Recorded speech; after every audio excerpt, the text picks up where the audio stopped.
Coucou, coucou, ça fait 3 fois que nous relançons ce direct. Mon direct est attaqué violemment. Merci d'être connecté avec moi ce matin, cet après-midi. Ça dépend de votre position géographique. C'est la guêpe. Toujours un plaisir d'être avec vous et toujours un plaisir de partager mes directs et mes bâillements. Je vous prie de mettre assez de cœur. Je le dis tout le temps que nous sommes en guerre de communication. Donc, rassurons-nous que les informations que nous partageons puissent véhiculer sans crainte et surtout sans peur. Ça fait la 3e fois que je relance. Voilà ce direct.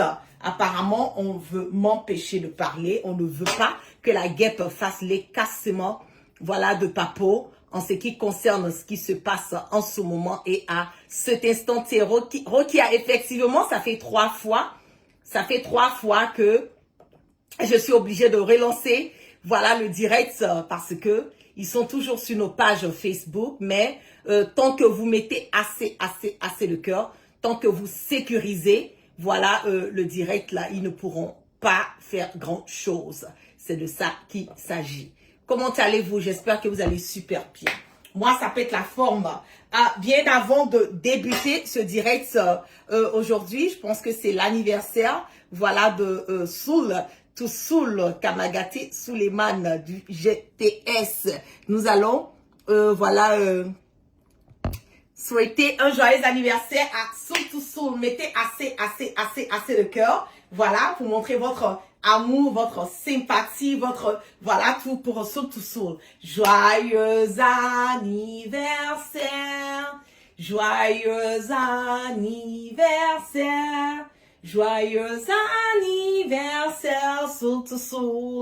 Joyeux anniversaire, happy birthday to you, happy birthday to you. Happy birthday to you, Soul. Happy birthday to you. Joyeux anniversaire à mon grand dos Soul. Loin des yeux, certes, mais toujours dans le cœur. Merci pour tout le combat inconditionnel que tu mènes. Aujourd'hui, tu as sacrifié ta vie. Tu es certes dehors, mais tu es toujours dans une prison à ciel ouvert. Que la grâce de Allah subhanahu wa ta'ala, que sa bénédiction et que sa protection divine soit sur toi au quotidien, sur toute ta petite famille. Je te claque plein de bisous depuis ma position et reste toujours toi-même. J'espère que vous allez bien. Nous avons souhaité un joyeux anniversaire. Voilà, à Soul. Qu'est-ce qui se passe en ce moment et à cet instant? C'est pourquoi est-ce que Alassane Dramane Ouattara a cette peur? Pourquoi il a cette peur? Cette histoire de Damana Picasse. Nous allons brosser un tout petit peu ce sujet. Mais bien avant de débuter sur Damana Picasse, qu'est-ce qui se passe au niveau de Accra qui emmène Alassane Dramane Ouattara dans une colère noire et destructrice? C'est qu'on ne peut pas décrire la colère que Alassane Dramane Ouattara reçoit ou ressent en ce moment et à cet instant T. Comme vous le savez bien, ça a été partagé sur mes plateformes, ça a été partagé, voilà, sur les plateformes du leader Guillaume Soro, qu'il est en ce moment et à cet instant T au niveau de Accra, Ghana. Il est en train de passer un séjour magnifique, un séjour plein d'émotions parce que cette terre qui est Accra a refusé Guillaume Soro quand son avion, voilà, Ouattara a refusé que son avion puisse atterrir sur le sol ivoirien et qu'il devait partir, comment on appelle, retourner, son avion devait retourner, l'avion a fait une escale sur Accra et Guillaume Soro a voulu descendre à Accra, mais en ce temps, le président qui était là, qui était un ami de Ouattara, qui n'est plus là, a refusé catégoriquement que Guillaume Soro puisse débuter, voilà, quelque part son exil sur la terre, voilà, ghanéenne. Mais c'est pas grave. Aujourd'hui, je le dis haut et fort, vous pensez que Guillaume Soro est seulement dans l'AES, il va vous démontrer, il va vous certifier, il va vous confirmer que Ce n'est pas une histoire de l'AES, c'est une histoire des personnes qui connaissent la valeur de Guillaume Soro, qui apprécient Guillaume Soro, qui savent qui est Guillaume Soro et qui voient le potentiel en Guillaume Soro et qui n'ont pas peur de s'afficher parce que c'est ça, il faut s'assumer. Moi, j'aime les personnes qui s'assument, des personnes qui disent non, ici c'est chez moi, je suis le président, voilà, du Ghana, je suis libre d'accepter qui je veux sur mon sol et je suis libre de faire mes amitiés avec qui je veux. Et je pense que ça emmenait quand même un peu plus de respect, voilà, à notre égard envers le président ghanéen parce que il s'est imposé, il n'a pas regardé, voilà ce que Alassane Draman Ouattara allait dire ou bien le fait que Ouattara allait être dans une colère. Mais bien avant de vous donner les cassements des papos sur ce que Ouattara est en train de traverser depuis l'annonce que Guillaume Soro est sur le territoire ghanéen, je vais d'abord vous laisser déguster, voilà, les images du séjour ghanéen du leader Général Soleil Guillaume Soro. Et je vais vous montrer aussi qu'il était parti, voilà, prendre ses bénédictions à la mosquée d'Accra où il a eu les bénédictions. Donc, il est good to go. La voix est dégagée. Tous les mauvais esprits, les mauvais djinns, autres sont des côtés. Et Guillaume Soro est prêt de la Côte d'Ivoire. On va regarder, voilà, le reportage, voilà, de son séjour ghanéen. On y va. Le retour de l'homme d'État ivoirien sur la terre de Nkrumah, Accra, 8 avril 2025. Il est exactement 14 h, heure GMT, lorsque le ciel ghanéen est doucement déchiré par le souffle feutré d'un jet privé de type Challenger.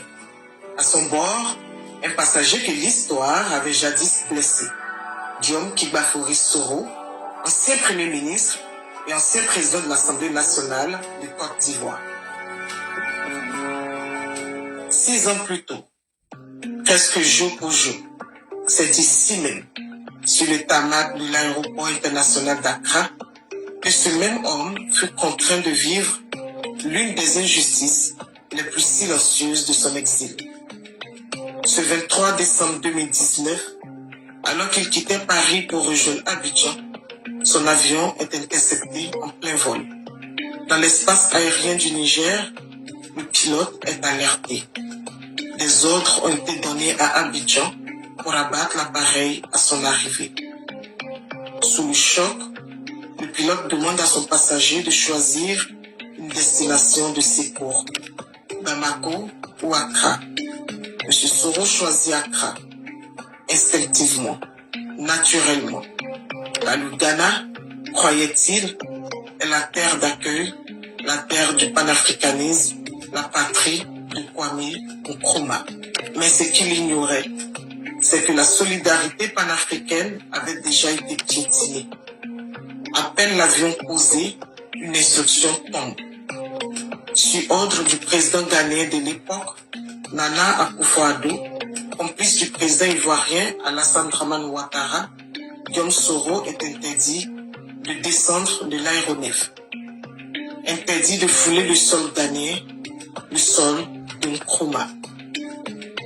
Ce jour-là, un fils d'Afrique fut victime de méchanceté et d'indignité. Mais l'histoire est une roue. Ce 8 avril 2025, c'est un autre Ghana qui l'accueille. Un Ghana réconcilié avec ses principes. Un Ghana dirigé par un président démocratiquement élu, John Dramani Mahama. Et c'est avec gratitude et respect que Guillaume Soro foule enfin le sol d'Accra. Non plus dans l'ombre, mais sous le regard d'un État qui l'accueille en note de marque. À sa descente d'avion, ce n'est plus l'interdiction qui l'attend. C'est un cortège officiel. Et au bout de ce cortège, une poignée de mains fraternelles, celle de Larry Mevlo Larté, représentant spécial du président Mahama auprès des États de l'AES.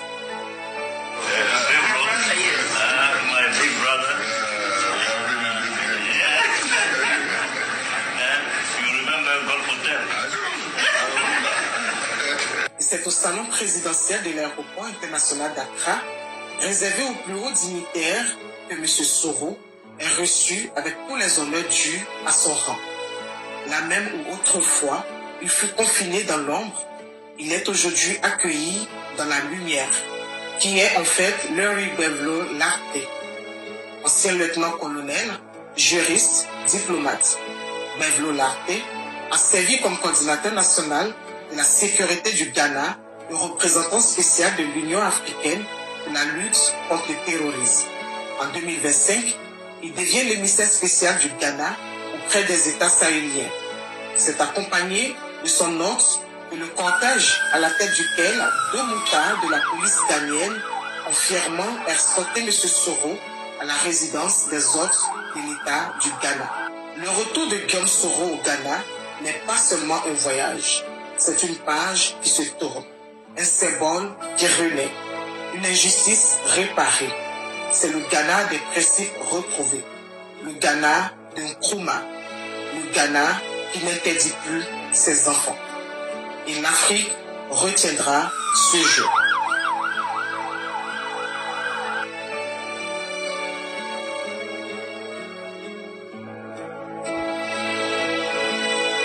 Wow, ça fait chaud au cœur.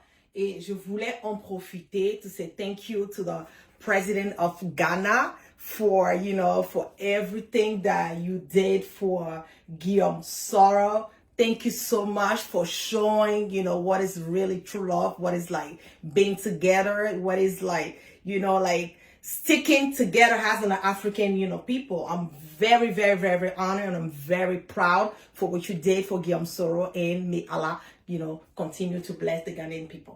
Je suis très fière du Ghana parce que le Ghana a envoyé un message haut, fort, clair, net et limpide que c'est une terre qui est prête à accepter tous les fils dignes de l'Afrique, pareil que pour le Mali, pareil que pour le Niger, pareil que pour le Burkina. Et aujourd'hui, je pense que c'est une fierté. On ressent l'amour, la fraternité, la cohésion entre nous, Africains, qui autrefois, je peux dire il y a quelques années de cela, n'existait presque plus. C'est en cela que ça touche. Et c'est en cela que je vais revenir encore et dire merci, merci, merci au général Assimi Goïta.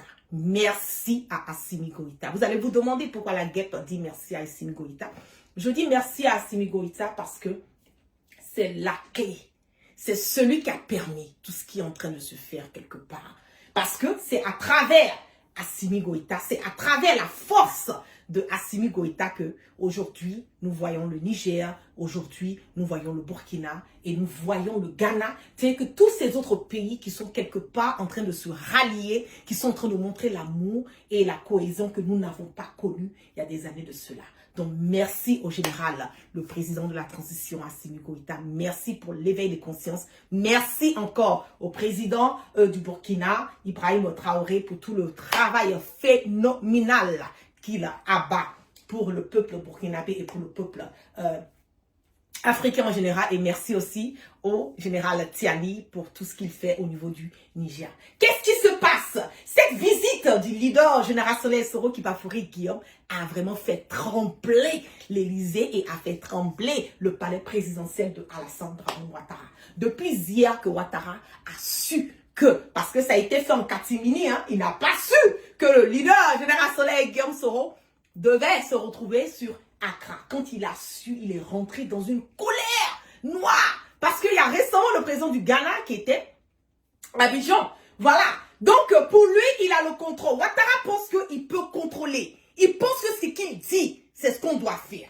Il se prend pour un pharaon, il se prend pour un dictateur, il se prend pour celui-là même qui donne les ordres et on doit exécuter. Mais la venue du leader Guillaume Soro sur le territoire ghanéen a fait de telle sorte que Ouattara aujourd'hui, il est en Wurufato. Il est en train de péter les plombs. Il paraît même qu'il y a sa tension qui est montée, il a le cœur, voilà, qu'il est en train de se plaindre maintenant que son cœur a des battements et tout. Mais nous, on n'en a que dalle.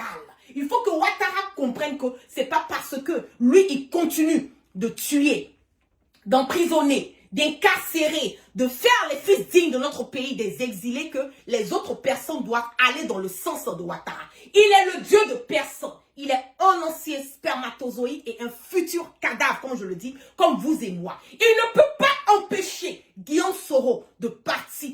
Il ne peut pas empêcher Guillaume Soro d'être aimé par des personnes qui aiment Guillaume Soro. On ne peut pas aimer tout le monde, mais il y a quelque chose en Guillaume Soro qui fait quelque part que ces autorités, ces présidents, jusqu'à présent, ouvrent leurs portes à Guillaume Soro. Cela veut dire quelque part que, oui, on peut penser qu'il a zaï sur certains points, mais il a été correct quelque part. Aujourd'hui, nous-mêmes, nous voyons qui est Ouattara.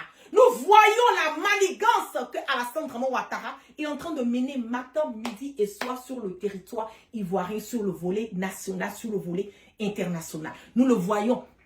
Tous les coups de déstabilisation qu'il est en train de faire au niveau de nos différents pays limitrophes. Nous savons que Alassane Draman Ouattara est un sanguinaire notoire qui continue à déstabiliser et qui ne va pas arrêter à déstabiliser tout ce qui est autour de lui. Celui-là même qui a dit « Je frapperai ce foubois moribond et il tombera ». Il continue de frapper tous les pouvoirs. Il est devenu un politicien, un djandjou politicien déstabilisateur sur tous les plans. Il ne peut pas empêcher. Aujourd'hui, qu'est-ce qui se passe avec Damana Picasse? Le message fort, clair, net et limpide que le PPACI a envoyé au niveau de Dabou a complètement bouleversé. Il ne s'attendait pas que les gens allaient sortir. Parce que la localité qui leur a été donnée est un endroit où il fallait marcher.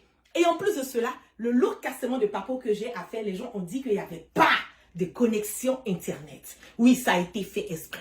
Vous vous rappelez très bien que la guêpe avait fait un post. Je vais revenir, laisse-moi retrouver rapidement. J'avais fait un post il y a quelques jours de cela. Est-ce que je vais retrouver le post? Oh là là. Je vais sûrement retrouver sur ma page. J'ai fait un post où j'ai parlé du DG de Orange.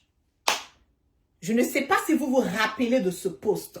Je vais essayer de retrouver rapidement ce post parce que c'est important que nous puissions aller, voilà, au fur et à mesure. Quand je fais des posts, il y a certaines personnes qui ne prêtent pas attention ou qui ne comprennent pas. La guêpe ne fait aucun post par hasard. Quand je lance, je crée un post, c'est parce qu'il y a quelque chose en dessous. Il y a une communication, il y a un message, voilà, qui est quelque part que je n'ai pas encore partagé, mais je tire l'attention du peuple africain à comprendre que nous allons venir. Le moment opportun, j'aurai l'occasion de pouvoir partager le message que j'ai à donner concernant ce post. Je vais essayer de retrouver rapidement ce post.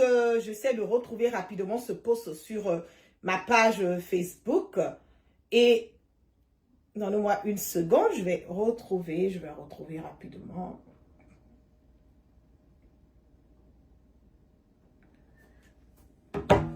Je vais retrouver. Vous vous rappelez? Voilà, parce que j'ai besoin de mettre. J'avais fait la capture. Voilà, du post. Vous vous rappelez? Si vous vous rappelez, écrivez. Écrivez que vous vous rappelez du post dont je suis en train de parler. Voilà, voilà le post. DG Orange, Côte d'Ivoire. J'arrive. Tu sais, je sais, ils le sauront. Affaire à suivre. J'ai fait ce post le 1er avril passé. J'ai fait ce post le 1er avril passé. La guêpe n'a pas fait le post parce que la guêpe n'avait rien à dire. Non, loin de là. La guêpe a fait le post parce que la guêpe avait eu des informations. Vous avez dit que vous êtes parti à la sortie de Dabou et qu'il n'y avait pas de réseau. Effectivement, il n'y avait pas de réseau parce que le DG comment on appelle, de Orange est en connivence avec Alassane Draman Ouattara et plus précisément photocopie. Le DG d'Orange, Côte d'Ivoire, est en connivence avec photocopie. Donc, ce qui concerne, qu'est-ce qu'ils ont décidé? Donnez-moi une seconde, je vais retrouver rapidement l'information sur ce sujet. Qu'est-ce qu'ils ont décidé? Photocopie et le DG de Orange ont décidé de boycotter tous les endroits. Parce que généralement, quand on part dans les histoires de meetings et tout, qu'est-ce qu'ils font? Les gens font des directs. Voilà, les gens font des directs, ils essaient de partager, voilà, en live ce qui se passe sur le terrain. Qu'est-ce qu'ils ont fait? Ils ont bousillé les réseaux. Les réseaux de, comment on appelle, de Facebook et de Orange, pour ne pas que les gens puissent faire des directs à partir partir de Dabo. Mais ça ne s'arrête pas à là. Ce qui est encore plus dangereux, c'est que ils ont signé un pacte. Tout ce qui concerne les conversations venant de Orange, Côte d'Ivoire, je vous dis, faites beaucoup attention à vos conversations, surtout les opposants. Ils sont en train de traquer tout ce qui vous concerne. Donnez-moi une seconde, je vais monter rapidement sur comment on le dit, sur mon net, sur mon email, pour que je puisse retrouver exactement les propos qui ont été dits.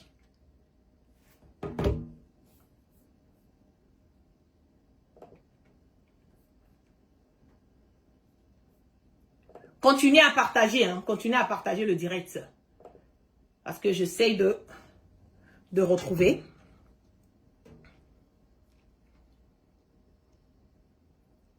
Voilà.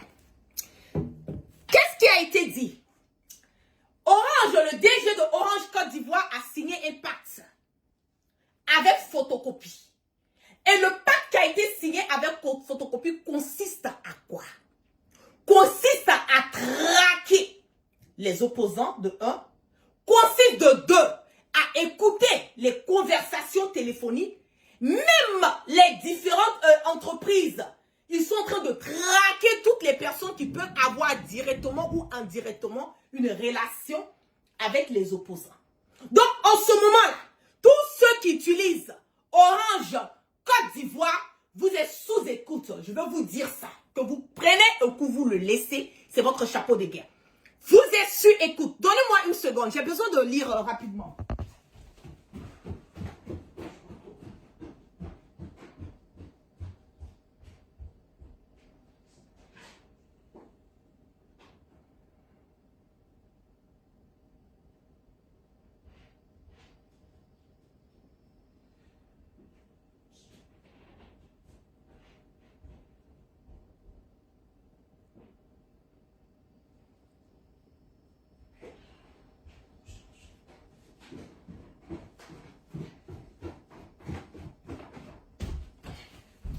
Voilà, désolé, il fallait que je retrouve.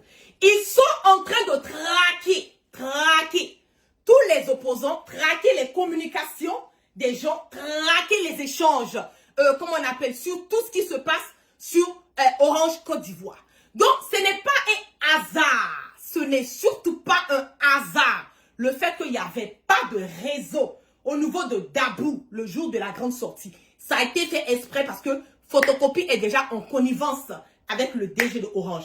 Et j'ai l'impression que ces DG d'Orange là, ils sont toujours dans quelque chose. Même le problème de eBay là, c'est le DG de Orange à cette époque là, ce monsieur Bamba là, c'est lui qui a traqué, c'est lui qui a géolocalisé eBay. Je l'ai dit à plusieurs reprises. Ils ont repris ça encore. Parce que Photocopie veut savoir ce que les Ivoiriens, surtout les personnes qui traquent. Donc je vous dis, si vous communiquez sur Orange Côte d'Ivoire, je n'ai pas dit Orange d'un autre pays, hein. Orange Côte d'Ivoire, le réseau d'Orange Côte d'Ivoire, si vous communiquez là-dessus, là, faites beaucoup attention parce que vous êtes sous écoute. Je le dis, que ça soit clair, net et limpide, que vous êtes sur écoute avec Côte d'Ivoire Orange. Ceux qui utilisent Côte d'Ivoire Orange, vous êtes sur écoute par Photocopie. Qu'est-ce qui se passe avec Damana Picasse? Le problème de Damana Picasse est très simple, clair, net et limpide. Damana Picasse, on veut l'empêcher.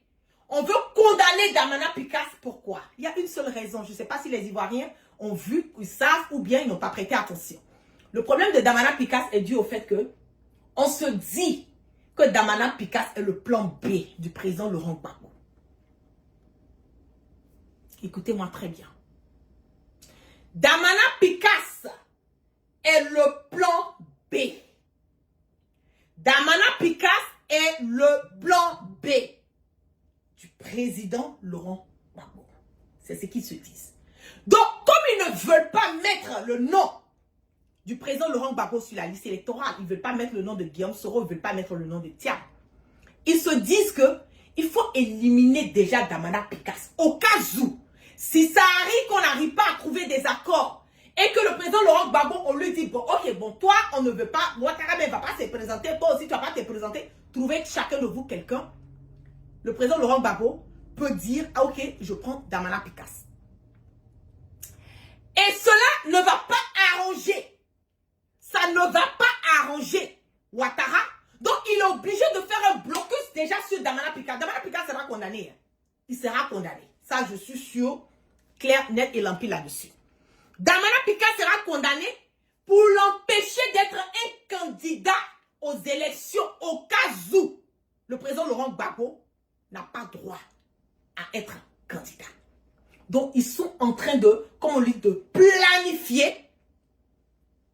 Ils sont en train de planifier déjà leurs attaques. Ils sont en train de bloquer toutes les possibilités parce qu'eux-mêmes, ils ne sont pas sereins. Au lieu de que Ouattara soit concentré sur ce que les opposants vont faire, qu'ils soient concentrés sur leur choix de leur, comment on appelle, candidat. Et pourquoi il ne se concentre pas? Pourquoi il ne vient pas face? Pourquoi il ne vient pas directement dire aux Ivoiriens, oui, moi, Ouattara, j'ai décidé d'être candidat aux élections présidentielles à venir. Pourquoi cette peur? Pourquoi il se retient? Pourquoi il n'arrive pas à venir directement et puis comme un homme avec un grand H et regarder droit les Ivoiriens dans les yeux pour leur dire, je suis candidat? C'est parce qu'il n'est pas serein. C'est ça qui est la vérité. C'est parce que Ouattara n'est pas serein. C'est parce qu'il y a encore des pressions sur le volet international qui est sur Ouattara. On a dit à Ouattara, on ne veut pas de lui. On lui a dit que son mandat, son troisième mandat anticonstitutionnel qui a fait couler le sang des Ivoiriens, on a accepté parce que il a pleurniché, il a pleuré, il a dit qu'il n'avait personne. Et puis bon, c'était à la dernière minute des élections, on devait le faire. Mais ce qui a fait échouer réellement les élections de 2020 au côté, comment on appelle, le côté des opposants, c'est le fait que la désobéissance civile a été boycottée, on ne sont pas mis ensemble. C'est ça qui a fait. Mais si les opposants étaient vraiment unis à cette période, je ne pense pas que, malgré le fait que Ouattara voulait revenir être le candidat, voilà, du RHDP, il allait avoir cette possibilité, ou bien il allait être accepté quelque part par les Ivoiriens. Mais comme il n'y avait pas une entente entre l'opposition, il en a profité parce que, on le dit tout le temps que Alassane Ouattara, il aime toujours diviser pour pouvoir régner. Mais qu'est-ce qui se passe? Il faut vraiment que l'opposition fasse très attention dans ces temps à venir. J'ai déjà lancé l'information. Je vous ai dit de faire beaucoup attention. Les militaires, il y aura des arrestations encore sur le volet des militaires. Je vous ai dit, dans les vestiaires, dans les différents endroits des casernes, il y a des caméras, il y a des, comment on appelle, d'autres pour vous regarder, pour vous écouter. Même votre téléphone, en ce moment, les militaires qui sont les points clés au niveau de la Côte d'Ivoire, ils sont sous écoute. Changez vos numéros de téléphone. Prenez des numéros qu'on ne peut pas tracer. Prenez des numéros qu'on ne peut pas tracer. Vous connaissez les numéros qu'on ne peut pas tracer? Prenez des numéros qu'on ne peut pas tracer. Quittez sur le réseau ivoirien. Quittez même sur le réseau africain. Oui, quittez sur le réseau africain. Ayez d'autres réseaux. Je ne sais pas comment vous allez faire, mais moi, la guêpe, mes numéros ont toujours été des numéros qu'on ne peut pas tracer. Voilà, on ne peut pas tracer. Ah, je le dis avec fierté, on ne peut pas tracer. Donc, quittez sur les autres réseaux. Essayez de vraiment vous focaliser. Faites attention. Parce que Ouattara est en train d'écouter tout ce qui se passe dans le pays et il est prêt pour une petite erreur à écouter les conversations des gens et commencer à faire des arrestations. Vous le connaissez, vous connaissez son mode opératoire. Vous savez que c'est un sanguinaire. Il n'a pas peur, il n'a pas honte d'incarcérer, de tuer, de faire ce qu'il a fait. Nous le savons tous aujourd'hui que Ouattara est quelqu'un qui s'en fout des Ivoiriens. Dans le volet de Damana Picasse, là, c'est tout juste pouvoir se sécuriser, tout juste pour se rassurer que Damana Picasse ne peut pas être un éventuel, comme on le dit, candidat, au cas où le président Laurent Gbagbo décidait, voilà, de ne pas se présenter ou qui ne peut pas se présenter qu'on lui demandait. On voit, nous, quelqu'un d'autre au sein du PPACI qui pourra représenter le président Laurent Gbagbo et que ça se trouve que Damana Picasse, voilà, il ne peut pas puisqu'il y aura une condamnation, voilà, un problème de justice sur lui. C'est le seul et l'unique raison pour laquelle Alassane Ouattara veut forcément se prendre, voilà, à Damana Picasse. Nous allons écouter maintenant un reportage. voilà, un cassement de papeau d'un fils de Gon qui, je le dis, ce monsieur est vraiment, oulala, déchaîné. Il laisse couler les cassements de papeau.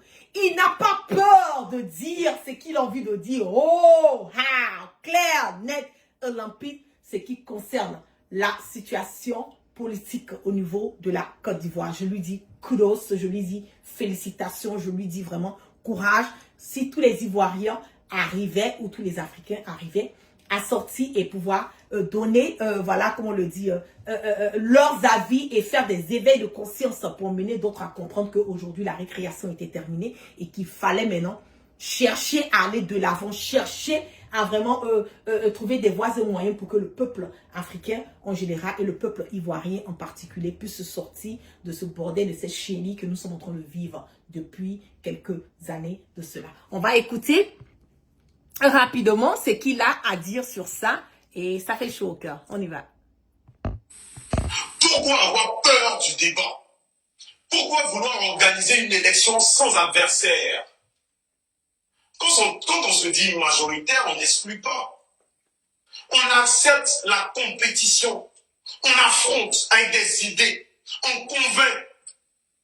Mais quand on a peur, comme vous, on élimine. On muselle les populations. On menace. Et encore, on triche avec la seuil. Vous avez refusé le dialogue aux enseignants. Et vous refusez aussi le dialogue aux figures majeures de la vie politique. Le président Laurent Gbagbo, vous l'avez vu. Charles Blé Goudé, Guillaume Soro. Un certificat de nationalité refusé au président Tidiane Dia. Est-ce que vous trouvez ça normal, monsieur Alassane Dramane Ouattara? Mais dites-moi, si vous êtes sûr de votre popularité, pourquoi avez-vous peur de les affronter? Ou alors vous voulez que le peuple se rébelle? Vous voulez provoquer une tension pour ensuite accuser encore une fois l'opposition d'une guerre. Une guerre que vous aurez vous-même provoquée comme vous l'avez fait en 2011. Parce qu'à la fin, c'est toujours le peuple qui paie. Ce sont toujours nos mères, nos pères, nos frères qui meurent pendant que vous vous cachez derrière vos gardes, pendant que vous sautez des clôtures. Mais si vous êtes si majoritaire, pourquoi avez-vous peur de la compétition? Pourquoi ne pas organiser une élection propre? Pourquoi ne pas laisser le peuple choisir? Pourquoi vouloir encore proposer un chaos pour ensuite accuser l'opposition d'être responsable? Parce que c'est vous qui avez créé la guerre en Côte d'Ivoire. Ce n'est pas l'opposition qui fabrique la colère. C'est vous. Vous qui refusez le dialogue. Les étudiants de Côte d'Ivoire n'ont toujours pas perçu leur bourse 2023-2024. Ils n'ont rien perçu.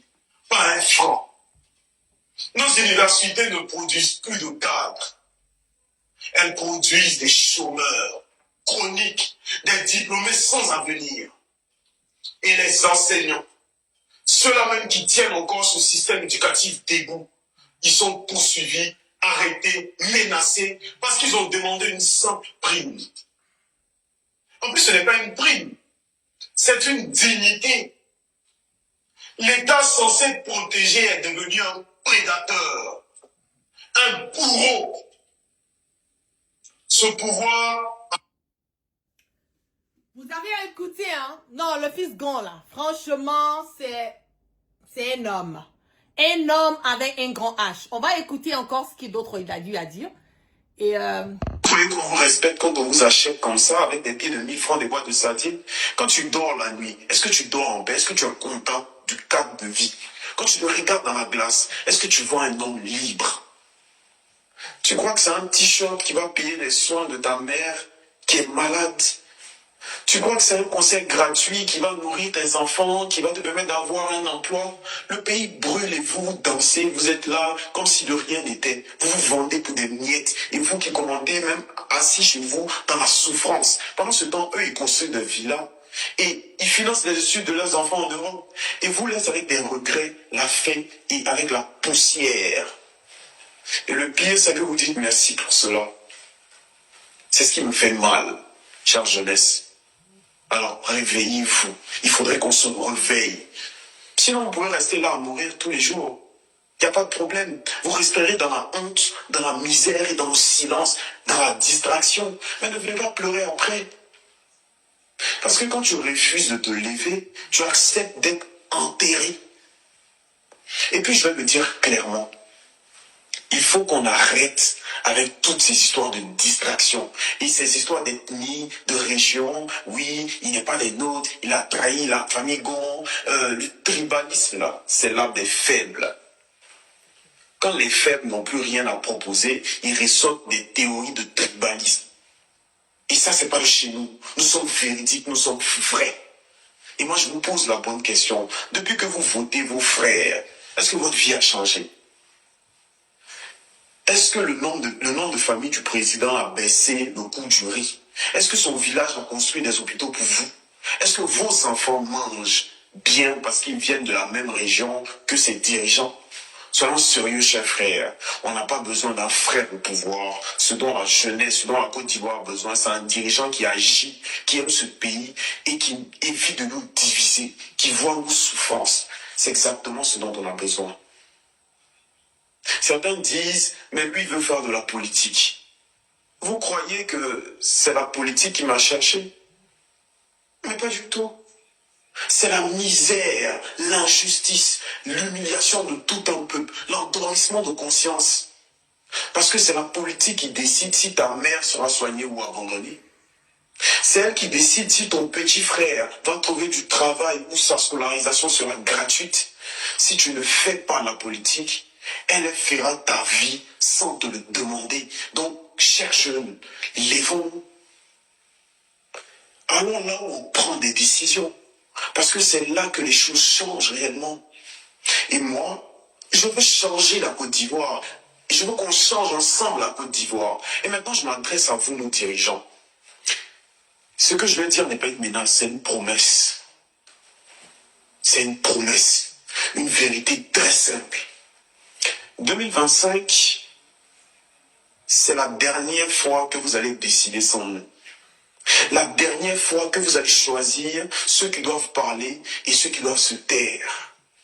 La jeunesse ivoirienne est fatiguée. On est fatigué. On ne peut plus vivre dans le mensonge. On a trop supporté. On a trop avalé. 2025 est l'année où la jeunesse se lève. Où nous allons occuper l'espace. Où nous allons prendre notre place. Et pas celle qu'on nous donne. La place qu'on mérite. On ne veut plus vos faux jeunes de 60 ans avec une casquette à l'envers.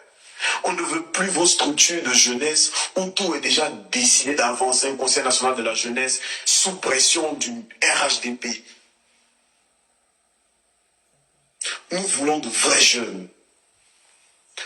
Des 25 ans, des 35 ans, des 30 ans, des 35 ans.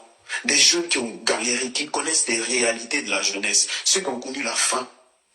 Qui ont été rejetés à l'embauche parce qu'ils venaient de quartiers pauvres, parce qu'ils ne connaissaient personne qui connaissait personne. Des jeunes qui n'ont pas été choisis pour leur silence, pour leur courage. Des...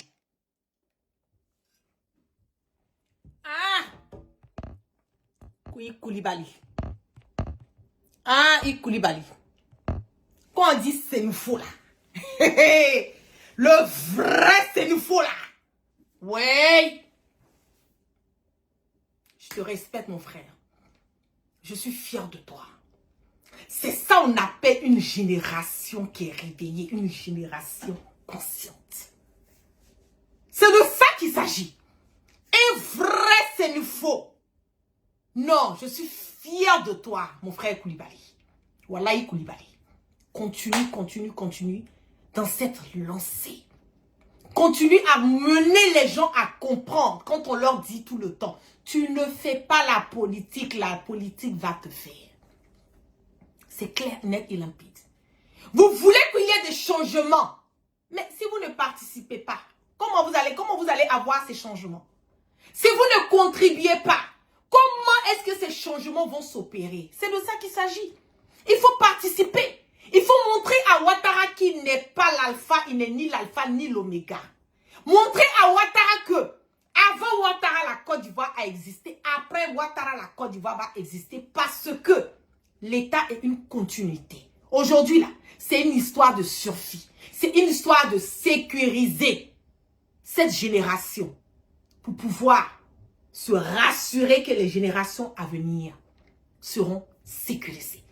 Cette année, 2025, là, ça passe ou ça casse.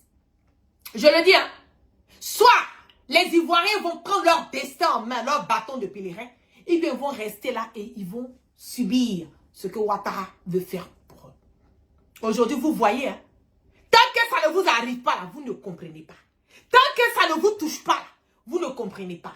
Tant que ce n'est pas vos familles qui sont menacées, vous n'êtes pas menacé ou bien une personne proche de vous n'est pas menacée, vous prenez tout à la légère. Ah bon, de toutes les façons, là, on peut faire. Mais attendez là, vous ne participez pas à ce changement.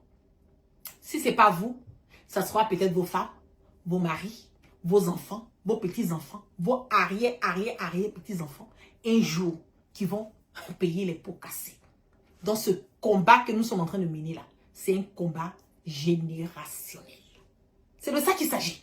C'est un combat générationnel. Bravo, bravo, bravo, bravo à le fils Gon Coulibaly. Merci, merci pour tout. Tu es vraiment, comme je le dis, tu es un vrai sénifo. Un vrai sénifo, c'est quelqu'un qui a sa fierté, qui est là. Quand il voit la vérité là.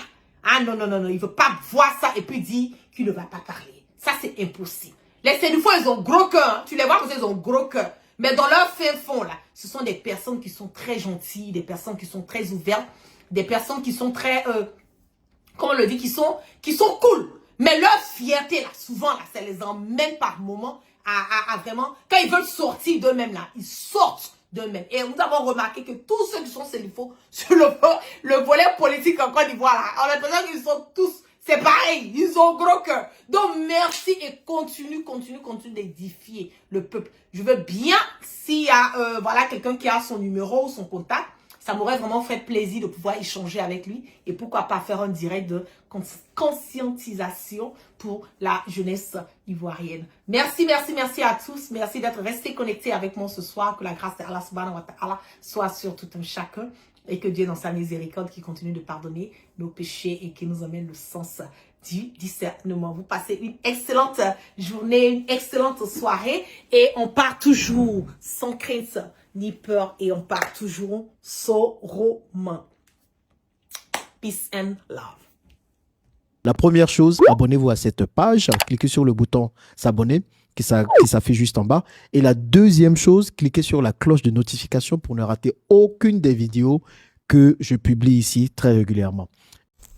Retrouvez KDW Africa sur YouTube, Facebook, TikTok.